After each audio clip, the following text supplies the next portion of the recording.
بلکہ مسلم شریف میں تو یہ الفاظ ہیں، جب آپ یہ دعا تعلیم فرما رہے تھے تو آپ ایک جگہ سے گزرے جہاں کچھ قبروں میں عذاب ہو رہا تھا، تو حضور علیہ السلام فرمایا تمہیں بھی قبروں میں آزمایا جائے گا، سب کے سب عذاب جہنم سے اللہ کی پناہ مانگو، عذاب قبر سے اللہ کی پناہ مانگو. یہ حضور نے انہیں تعلیم دی.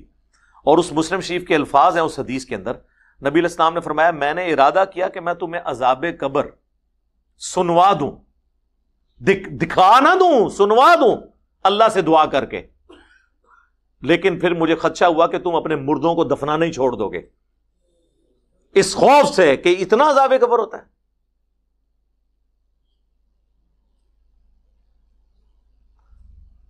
تو صحابہ کرام نے تو عذاب قبر دیکھنا تو دور کی بات ہے، سنا بھی نہیں ہے، اور یہ کہتے ہیں ہمارے بزرگوں کو قبر کا کشف ہوتا ہے.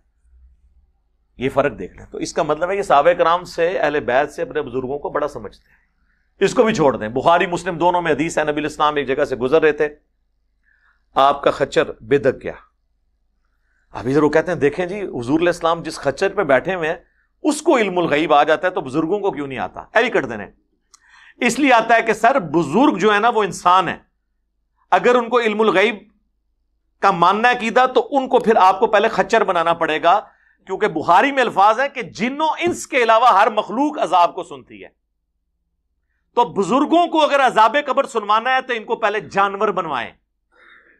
خچر نے سن لیا تھا تو صحابہ کرام نے تو نہیں سنا، تو وہ خچر افضل ہو جائے گا صحابہ سے؟ نہیں میرے بھائی، اس لیے کہ خچر کو اللہ نے ڈومین دی ہے. جیسے ایک چڑیا اڑ سکتی ہے لیکن کوئی بزرگ نہیں اڑ سکتا. یہ تو کہتے ہیں نا انسان اشرف المخلوقات ہے، تو بزرگوں کے سارے مرید چڑیا سے تو افضل ہوئے نا، تو پھر سارے بزرگ اڑنے چاہیے نا، بزرگوں کے مرید بھی اڑنے چاہیے. چڑیا سے افضل ہے نا؟ کہیں گے نہیں بزرگ بھی نہیں اڑ سکتے. سر چڑیا کو اللہ نے یہ کیپیبلٹی دی ہے، انسان کو نہیں دی، اس کا ڈومین لادا ہے. تو خچر بدکا تو نبی علیہ السلام فرمایا کہ یہ دو قبر والوں کو عذاب ہو رہا ہے، اور کسی بڑی وجہ سے نہیں، ایک پیشاب کے چھینٹوں سے نہیں بچتا تھا، دوسرا چغلی کھایا کرتا تھا. پھر آپ صلی اللہ علیہ وآلہ وسلم نے ایک ٹہنی توڑ کر اس کے دو ٹکڑے کر کے دو قبروں پہ لگائے اور فرمایا جب تک یہ ہری رہیں گی ان کے عذاب میں تخفیف ہوتی رہے گی. یعنی حضور کی ہاتھوں کی برکت، حضور کی شفاعت کی وجہ سے. یہ ساری حضور کی شفاعت ہے. اوڑیان نے لاکھ نو کلمہ پڑھایا، او سر چھڑ دیو. ڈاکٹر ذاکر نائک نے ہزاروں ہندوؤں کو کلمہ پڑھایا، ہم نے دیکھ لیا. آپ کی تو سٹوریاں کتابوں میں اکثر جعلی نکل آتی ہیں، یہ تو ویڈیو بنی ہوئی ہیں، اور ان کو غریب الوطنی کی زندگی گزارنی پڑ رہی ہے. حضرت ابراہیم علیہ السلام کی طرح اپنا مسکن چھوڑنا پڑ گیا. تو ان لوگوں نے ڈاکٹر ذاکر نائک کو ولی اللہ کیوں نہیں مان لیا؟ اس نے نہیں کلمہ پڑھایا.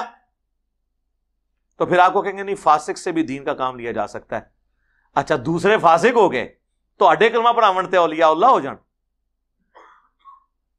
کسی کو کوئی ٹائٹل نہ دے میرے بھائی، سب کے سب فالوور ہیں.